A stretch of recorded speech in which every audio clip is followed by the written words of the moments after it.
buenas tardes para todos, bienvenidos a Esta Boca es Mía. Vamos a comenzar primero analizando un poco el panorama de lo que fue el último informe del Ministerio, cómo están los casos de COVID en el país entero. Antes, consiguió para vacunarse, ¿tiene fecha, Alfredo? Sí, miércoles ¿Cuándo? que viene, Bien. 19 horas. Privilegiado. No, a ver, ejemplo de que hay que perseverar.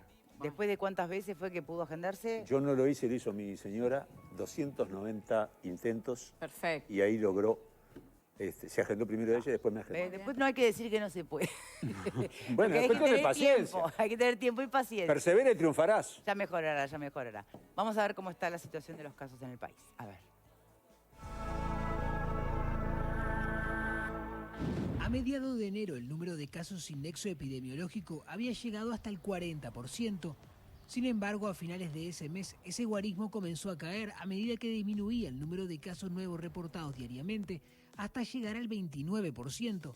Sin embargo, la escalada de contagios de las últimas semanas revirtió esa tendencia y en el reporte publicado este jueves y que analiza hasta el 10 de marzo, el 33% de los infectados no sabe cómo se contagió. El número sigue lejos del récord, pese a que actualmente se reportan un promedio de casos diarios superior a los de enero. Fuentes del Ministerio de Salud Pública dijeron a Telemundo que eso se debe a que se están detectando brotes más grandes, es decir, con mayor cantidad de contagios, pero menos dispersos, lo que facilita la tarea de rastreo. También se aumentó la capacidad de hacer seguimiento del hilo epidemiológico. Además, del informe se desprende que de los más de 66.000 casos de coronavirus acumulados hasta el 10 de marzo, el 3,4% requirió ingreso hospitalario, 2,5% en cuidados moderados y 0,9% en CTI. El 80% de los que requirieron cuidados intensivos tenían más de 55 años, aunque también hubo 3 menores de 15 que requirieron ingreso a CTI, 14 que tenían entre 25 a 34 años y 70 entre 45 a 54 años. Los fallecidos tenían entre 23 y 102 años, pero la media de edad de quienes perdieron la vida era de 76 años. Bien, ver los números así en perspectiva, ¿qué sensación les provoca? ¿Les da más tranquilidad o menos? ¿Vero?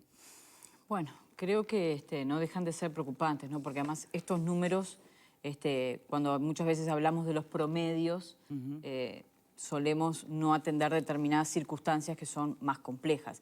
Yo lo sumo, por ejemplo, a los datos que daban hoy los intensivistas que hablan de una duplicación de las camas ocupadas de CTI, ¿no? Por ejemplo, la evolución del último mes, había 71 en febrero, hay más de 150 personas hoy. Creo que allí es donde realmente están los datos más preocupantes respecto a las consecuencias de la pandemia, hablando también de un cambio en el perfil de quienes ingresan a CTI, personas más jóvenes sin patologías previas. Entonces creo que los números no dejan de ser preocupantes si además vemos lo que sucede en las diferentes regiones, cuando vemos lo que está pasando en Rivera, en Artigas, en Cerro Largo, Salto. En estas últimas horas se está pidiendo también la suspensión de las clases. Creo que tenemos que focalizarlo más en distintas circunstancias.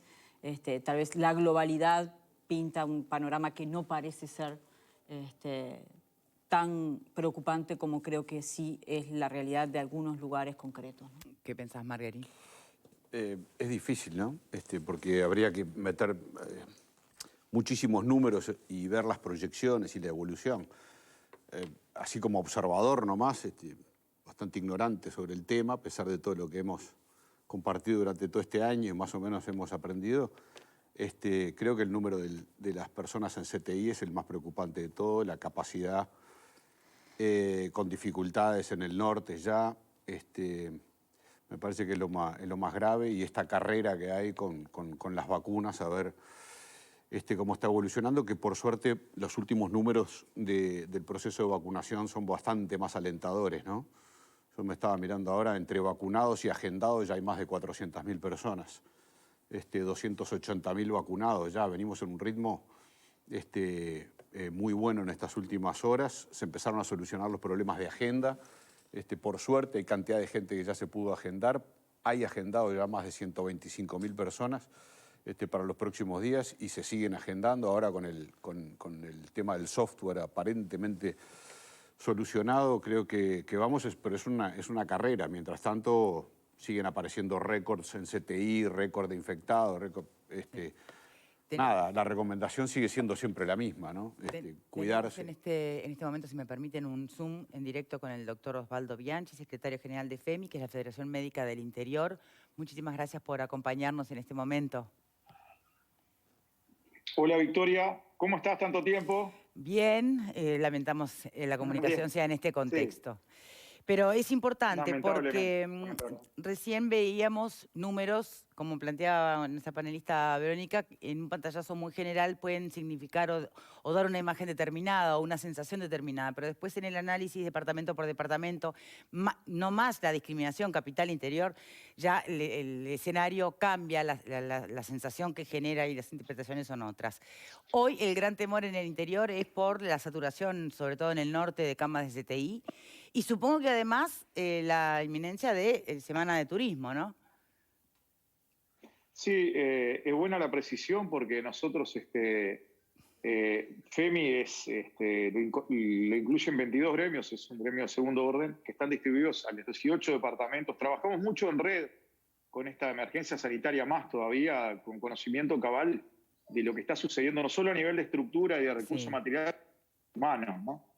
Es preciso decir que cada uno de los FEMI, sus gremios, está incorporado en las mesas departamentales de salud para saber realmente las noticias de última hora. Y bueno, cada 24 o 48 horas nosotros tenemos un relevamiento de ellos y también un diálogo permanente con la SUME y otras gremiales y otros prestadores, tanto público como privado. Y la realidad es que las noticias no son para nada alentadoras, ¿no? En el día de hoy, ustedes lo han visto en el peor momento de la pandemia, por lejos desde que comenzamos, con 12 departamentos que están en rojo según el índice de Harvard, pero no solo eso, con un aumento exponencial de las camas de CTI que están ocupadas por COVID.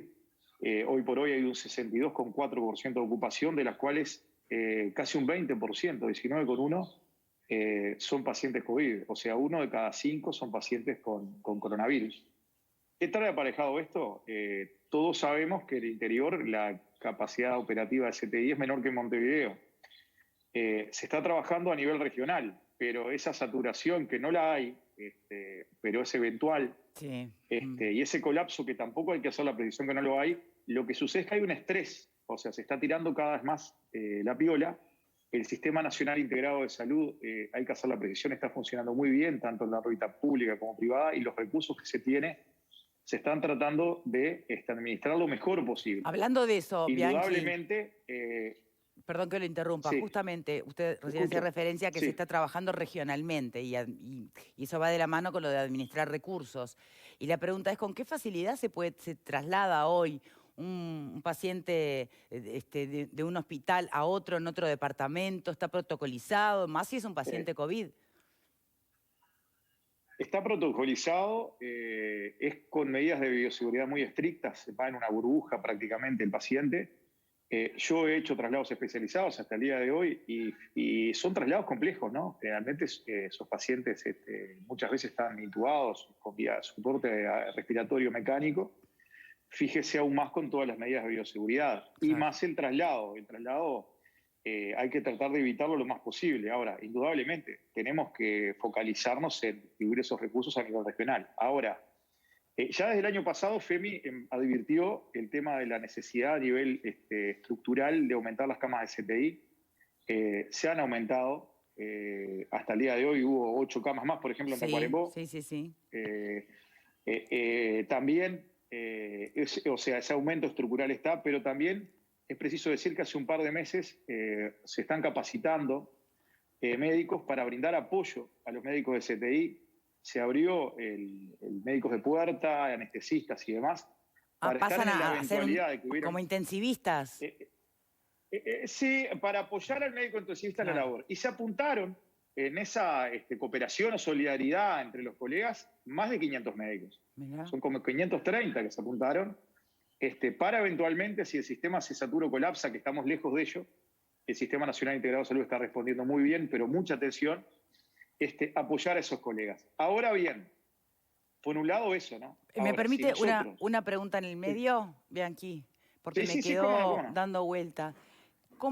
¿Cuál es el criterio que se utiliza? Si mañana en un hospital, en un departamento X, se satura la emergencia, los 7I, digamos, ¿no? Y hubiera que transportar, y hubiera un accidente, y va a ingresar alguien más, y no hay lugar, ¿a quién se traslada? ¿A un paciente COVID? ¿A un paciente accidentado no COVID? Si hay que trasladar a alguien, ¿con qué criterio se maneja? Para hacer la precisión, se llama una mesa coordinadora central a nivel de Montevideo, de CTI adultos y pediátricos, y ahí se coordina el traslado. Esa mesa central tiene el mapa país de los CTI. Ah. Entonces ahí, según múltiples criterios, porque tampoco todos los CTI no son iguales, hay CTI polivalentes, neurológicos y demás, se traslada al paciente. Ah, bien. De cualquier manera, es lo deseable y lo esperable que no haya necesidad de trasladarlo, pero como bien es sabido, si bien en todo el país hay más de un 60% de ocupación, hay una gráfica que es muy categórica, que lo que habla del índice de ocupación COVID de las camas, y en el interior, en los últimos 10 días de marzo, había un aumento exponencial. Entonces nosotros advertimos eso más que nada con la proximidad de la Semana de Turismo, porque lo que decimos es esto: nosotros podemos prever el aumento de camas en CTI para lo que ocurriese, prever el apoyo humano para eventualmente si hubiera un plan desastre. Pero si nosotros, como ciudadanos, cada uno de nosotros no toma conciencia de que hay que mantener las medidas de distanciamiento social, higiene de manos, tapaboca, tener la burbuja familiar o social, no hay sistema que aguante en el mundo, porque ya lo vimos por televisión, en España, en Italia, que se colapsan sistemas sanitarios que son mucho más solventes económicamente, y desgraciadamente sucede esto. ¿A qué voy con esto? Nosotros hacemos el máximo esfuerzo, y todos mis colegas, pero cada uno tiene que aportar su granito de arena para combatir esta pandemia. Dicho de otra manera, doctor, ¿hay que hacer un llamado a no moverse de sus casas en turismo? Y sí, yo creo que hay que tratar de, en el tema de la libertad responsable, la libertad de cada uno termina donde empieza el derecho de los demás. El derecho más inalienable de todos es el derecho a la vida y a la salud. Si yo me desplazo por toda la República, como pasa en turismo, y corro el riesgo de contagiar personas de riesgo, como personas mayores o tercera edad o demás, y hay que pensarlo muy bien. Yo creo que tiene que haber, así como hubo unas fiestas diferentes, un verano diferente, debe haber un turismo diferente en el cual haya una libertad responsable y seamos muy solidarios como comunidad con todos. Estamos en un momento crítico. La diferencia con el año pasado es que tenemos una luz al final del túnel. Esa luz al final del túnel es la vacunación. Hay que vacunarse todos. La mejor vacuna que hay es la que está en el brazo. Yo mismo y mi familia tuvimos, si tú recuerdas, contagiados por COVID. Yo tuve personalmente 23 días con COVID. Y después del 7º mes me vacuné. Y mi familia también. Porque me parece, primero que nada, que los compañeros de salud, que los colegas, tenemos que dar el ejemplo en este sentido. Que es fundamental concientizar a la población que la salida está. Obviamente hay que recalcar que aunque nos vacunemos y aunque recibamos las 2 dosis de la vacuna con la correcta inmunización, nunca debemos dejar de lado las medidas de distanciamiento social, tapaboca, alcohol gel, porque hasta que no adquiramos, como dicen los expertos, inmunidad de rebaño, hasta que no baje la tasa de transmisión comunitaria con muchos pacientes asintomáticos en la comunidad, va a ser muy difícil, que no haya ese afloje, que como uno viene la vacuna, bueno, decimos, bueno, ahora salimos de esto, me vacuno y ya está. No. Ahora, ¿no hay resistencias? Y tenemos que encontrar todo. ¿No hay resistencias en la población del interior para la vacunación o no? No, básicamente en el tema del sector salud, en 33 en un día se agotaron las vacunas. En el día de la vacunación y hubo buena acogida. Ahora, es bastante variopinto y yo creo que hay que informar mucho, sacar ese velo de suspicacias. Hoy por hoy, la empresa, el desafío que tiene la campaña de vacunación para Uruguay, no hay parangón anterior en la historia. Es totalmente desafiante, en poco tiempo, para toda la población y con varias vacunas en boga. A ver, pero me parece que es fundamental para todos brindar información veraz y asertiva, y como colegas, como médicos, es fundamental nosotros darle tranquilidad a la población, vacunarnos y estar del lado de nuestros pacientes y la población, porque digo, acá nos jugamos todos. Me parece que en las dos veredas que se llama, que uno está en la vereda de frente o lo que sea, acá el único que está en la vereda de frente de esta situación es el COVID. Al que le tenemos que ganar es al coronavirus y las carreras contra el coronavirus. Y me parece que en eso es fundamental que nosotros brindemos información, y para eso la prensa es fundamental, ¿no? Y hago un ejemplo, por ejemplo, del trabajo en red que hacen los gremios de FEMI y en todo el interior, en 18 departamentos, se detectó clínicamente que en 33, que es mi departamento, no fue la misma presentación, no estaba haciendo la misma presentación de COVID de aquel mes de junio de la de ahora. Se vio una forma como más contagiosidad, dicho por los clínicos, los colegas míos allá, una presentación cutánea que no es... el sarpullido famoso. Exactamente. ¿Es la cepa brasilera? Dio la sospecha firme de que podía ser. Lo que es de destacar es la preocupación en el momento del ministro. Sí. Nosotros estábamos en una reunión por un plenario gremial por el tema de la presencialidad, y el propio doctor Salinas se preocupó en el tema, habló con el Instituto Pasteur y van a investigar a ver si se trata o no de esa cepa. Yo no queremos ser agoreros de la desgracia, ¿no? Pero en los corrillos de nuestro colectivo se corre el rumor que pueda ser. Ojalá no sea, pero lo importante es eso, el trabajo en red, que médicos detectaron eso, nos lo dijeron a nosotros, le dijeron a autoridades departamentales, y hasta el propio ministro llegó, que se interesó para saber pormenorizadamente lo que sucedía, ¿no? De todas maneras, tengo entendido, por lo que hemos preguntado, que las vacunas que se están administrando en nuestro país también serían efectivas contra esta cepa nueva. Son efectivas, indudablemente. Ahora, lo que es de destacar es que esta cepa es 70% más contagiosa que la otra. Sí, eso sí. Afecta a población más joven, y sepa la cepa que sea, las medidas de protección tienen que estar. Sí, está clarísimo. Siempre. Por supuesto. Siempre. Nosotros no podemos ver, que lo vemos en el trabajo, a veces estamos en la coronaria trabajando en la emergencia y demás, y todavía se ve gente sin tapabocas, las reuniones en la noche, pubs, demás. Ay, se cortó justo hacia el final. ¿Está ahí? Estamos todos. Bien. Sí, estoy. Tuve una llamada justo, disculpen. No hay problema. Bueno, doctor, le agradezco muchísimo por su tiempo. Esperemos entonces que la información que vaya surgiendo sea favorable a nuestro frente de batalla y no al contrario. Estoy a las órdenes, como siempre, Victoria. Cuídense todos, cuídense mucho, vacúnense. Por supuesto. Y hacer un turismo responsable, un turismo diferente, que en esta nos va todo, ¿no? Le mando un gran saludo. Muchísimas gracias a usted. Bien, tenemos que hacer una pausa rapidísimo y ya venimos. Bienvenido Hoffman hoy como panelista invitado. Ya venimos.